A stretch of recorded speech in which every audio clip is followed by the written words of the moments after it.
और नूर फाउंडेशन की तरफ से आप तहरीक लब्बैक पाकिस्तान के साथ काम कर रहे हैं।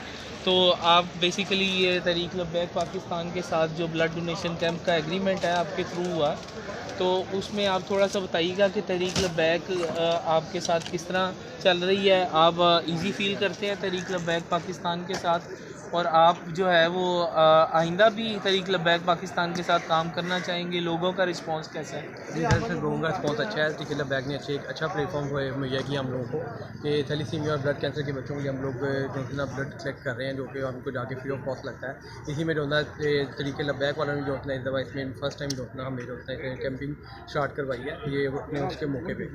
तो बड़ा अच्छा इनका बिहेवियर है, ठीक है, बड़ा अच्छा मौके आप लोगों के सामने ही है। बाकी सब चीज़ें जो थी सारा कुछ है, तो मामला ठीक है।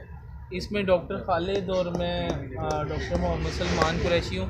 हमने कुछ आपसे SOPs वगैरह डिस्कस किए हैं, जिसमें हम एक सेफ़ ब्लड पेशेंट्स तक पहुँचाना चाह रहे हैं। तो उस हवाले से भी डेफिनेटली आप सारी केयर कर रहे हैं। हाँ जी बिल्कुल बिल्कुल। हम जो SOPs जो जिस से ब्लड का लिया जाता है कि उनको आगे ट्रांसमिट करने के लिए सब चीज़ों को उनको ना प्रोटोकॉल को उसी तरह से करते हैं हम कहीं भी करें। और यहाँ पे जो SOPs हमारे डिसाइड हुआ उसको हम लोग फॉलो कर रहे हैं, हम लोग